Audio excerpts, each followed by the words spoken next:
ल okay everyone आज हाम्रो प्रोजेक्ट कम्प्लिट गर्नुपर्छ हो आज प्रोजेक्ट वर्क कम्प्लिट गर्नुपर्छ नत्र फेरि भोलि जङ्गल आउनुपर्छ गाइस यस जङ्गलमा 300 भन्दा बढी जङ्गली जनावर र चराचुरुङ्गीहरू पाइन्छ र साथै 150 भन्दा बढी प्रजातिका बोट बिरुवाहरू पनि पाइन्छ बुझ्न त बुझे तर 300 वटा भन्दा बढी बाघ भालुहरू त छैन त्यही त फेरि प्रोजेक्ट बनाउन आउँदा फेरि ज्यान जाने न्युज त आउने हैन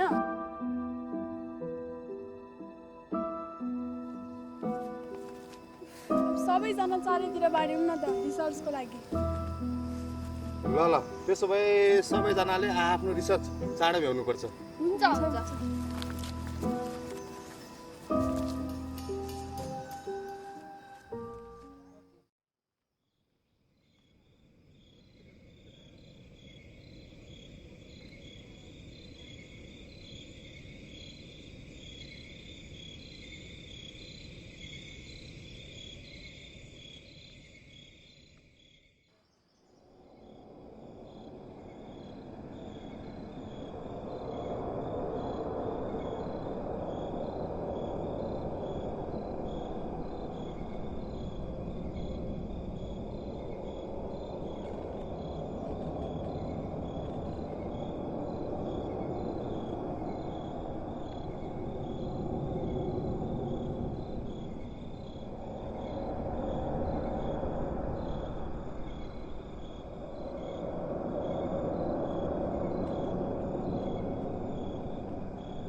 दिदी किन रुनु भएको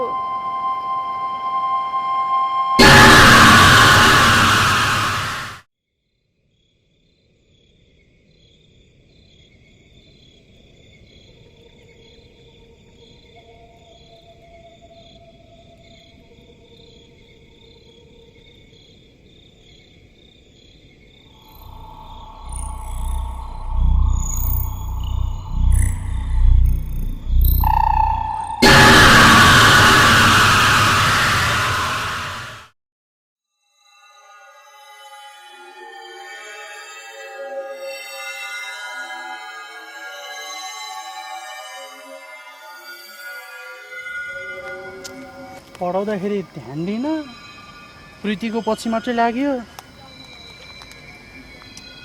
सबै एउटै देख्छ यार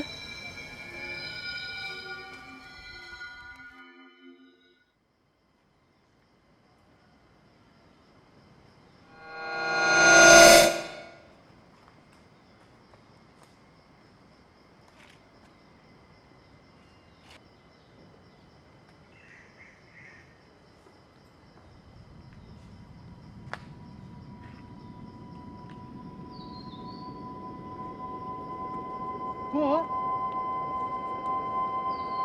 को हो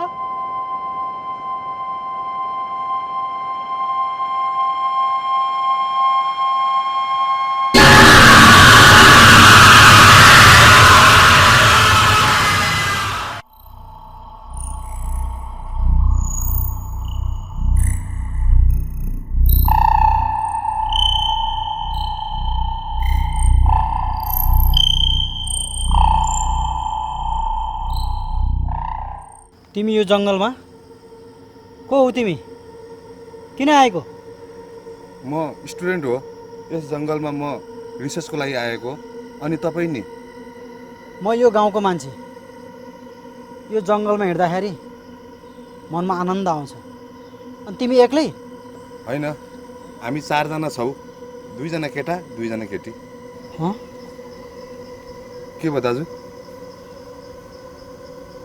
बोक्सी यो जङ्गलमा बोक्सीको आत्मा हिँडिरहेको छ बोक्सी तपाईँ अझै पनि अन्धविश्वासमा हुनुहुँदो रहेछ नाइ म अन्धविश्वासमा विश्वास गर्दिनँ तर यहाँका मानिसहरूले बोक्सीको आरोपमा सबै केटीहरूलाई काटेर मारेर फालेका छन् यही जङ्गलभित्र ती सबै बोक्सीको आत्माहरू यहीँ भड्किएको छ त्यसैले यो जङ्गलभित्र जो पनि आउँछ विशेष गरी केटीहरूलाई छोड्दैन कदापि छोड्दैन के भयो दिदी मेरी छोरीलाई कसैले काटेर फाल्यो तपाईँ के भन्दै हुनुहुन्छ दिदी मेरी छोरीले अहिलेसम्म जिन्दगी राम्रोसँग देखेकी नै थिइनँ हजुरको छोरीलाई कसले मार्यो दिदी कसले मार्यो हजुरको छोरीलाई दिदी दिदी कसले मार्यो हजुरको छोरीलाई तिमीहरूले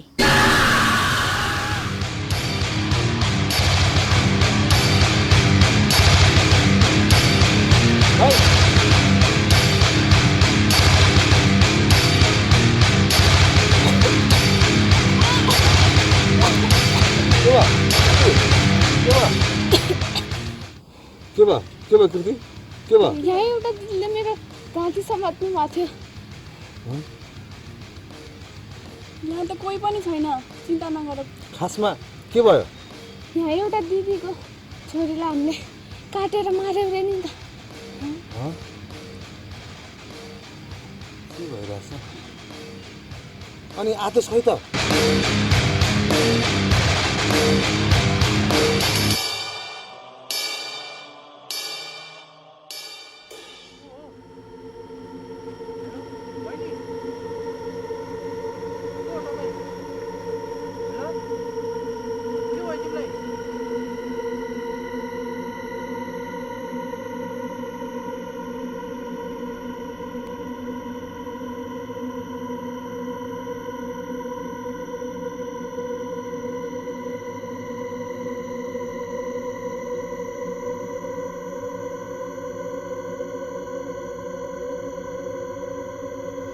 को हो तिमी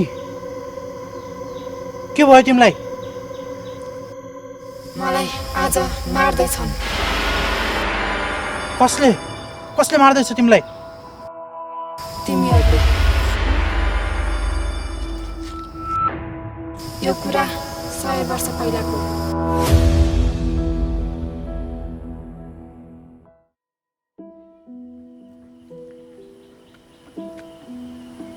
ओहो घाम पनि डाँडामाथि पुग्न लागिसकेको छ नुन लिन जानुपर्ने बटौली ढिलो पो होला जस्तो छ साथीहरू निस्किसक्यो होला नुनले पनि साह्रै दुःख दियो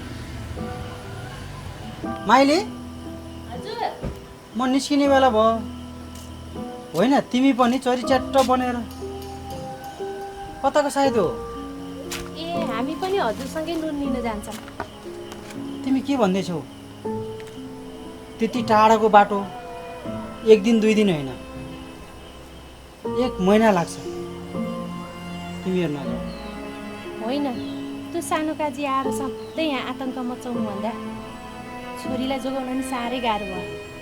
हामी पनि जान्छौँ, हजुरसँगै जान्छौँ। अब ठुला बडाले हामी जस्ता मान्छेलाई दबाएका छन्, हेपेका छन्, बोल्न सकिँदैन। ठिकै छ। छोरी छोरी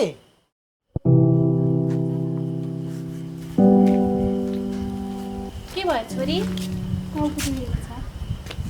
सायद घामले होला। लु जुम्बो ढिलो हुन्छ फेरि। जाउँ। सानो काजी दर्शन, दर्शन गोपाल, हजुरले मलाई किन बोलाउनु भएको? हेर ठुल्काजीको निधन भएपछि गाउँ पुरै मेरो हातमा छ र म चाहन्छु कि यो गाउँलेहरू नि सबैजना अब मसँग डराउन् के, सबैजना मेरो यो हातमा हुन् र त्यसको लागि तिमीले जे गर्न सक्छौ गर, बुझ्यौ? हस् हुन्छ हजुर, मैले तपाईँले भने चाहिँ सबै काम गर्नेछु। ल अब तिमी जान्छ।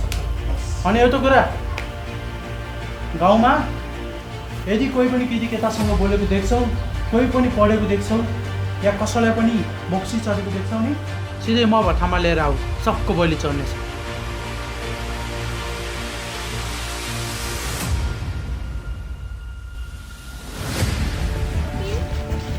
अहिले तेरो टाउको दुखेको कस्तो भयो?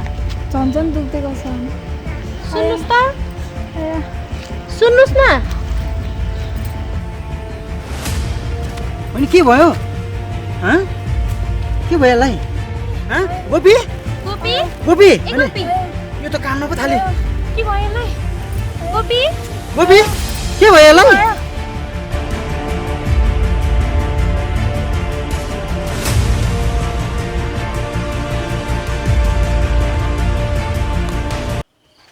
सानो बाबु, हजुर तलको गाउँको काजीको दुईटै छोरी मलाई साह्रै मन परेको छ। दुवैजनाले बिहा गर्न कस्तो होला? धेरै राम्रो होइन? काजी काजी किन चर्को बोलेछस् त? माफी हजुर, चर्को आवाज गरेकोमा।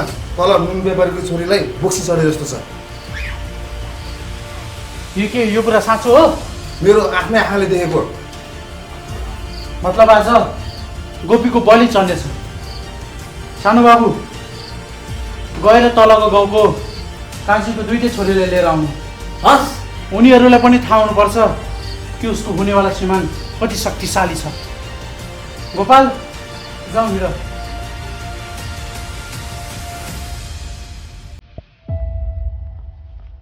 काजी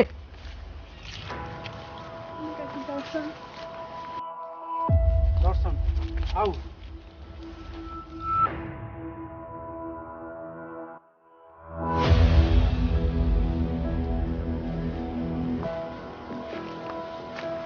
काजी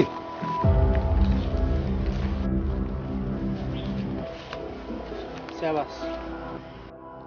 काजी मेरी छोरी कमजोरी हो काजी। उसलाई बोक्सी लागेको होइन काजी, ऊ कमजोरी हो। तपाईँ कसरी भन्न सक्नुहुन्छ उहाँलाई बक्सी चढेको हो कि कमजोरी भएको हो भनेर? त्यही त देखिरहेको छ त, बोक्सी हो कि कमजोरी हो भनेर। काजी, हजुरको हामीले सधैँ सेवा गरेकै छौँ। बरु हामी यो गाउँ छोडेर जान्छौँ। छोरीलाई केही नगर्नु। काजी हुकुम दिइबक्सोस्, अहिले नै काटिदिन्छु। तपाईँ यो कस्तो कुरा गर्दै हुनुहुन्छ? मेरी छोरी हो यो, कुनै जनावर होइन। बढी बोलिस् न। तल्लो गाउँको काजीको दुईटा छोरीको स्वागत तिमीहरूको छोरीको बलिबाट हुनेछ।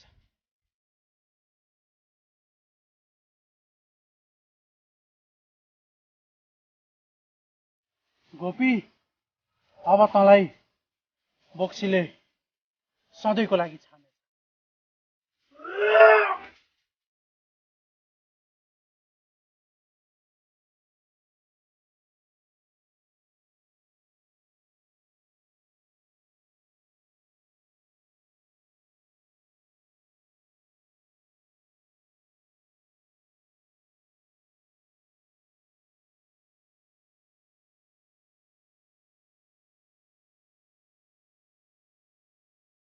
गोपाल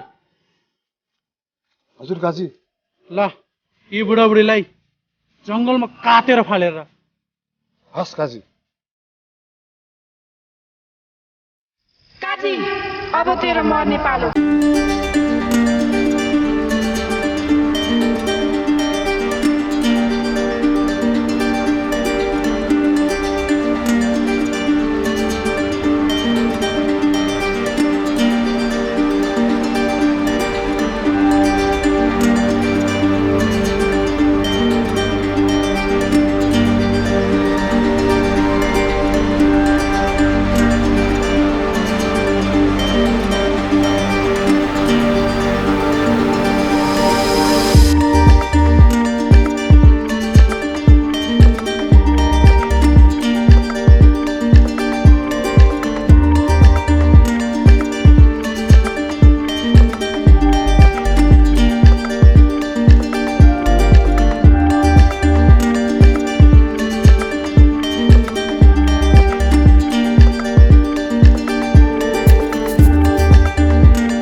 अब हामीलाई यहाँबाट बचाउन कसैले पनि सक्दैन।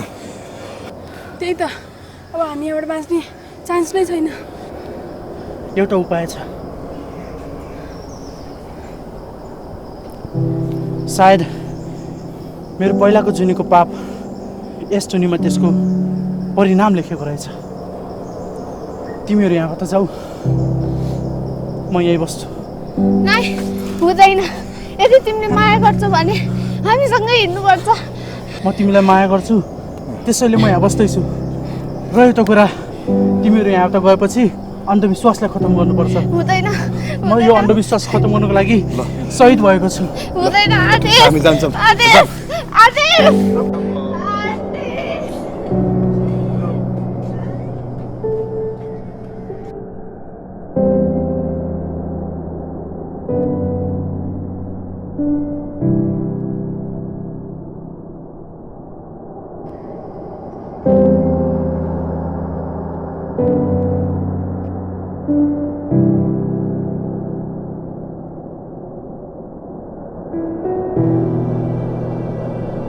Thank you.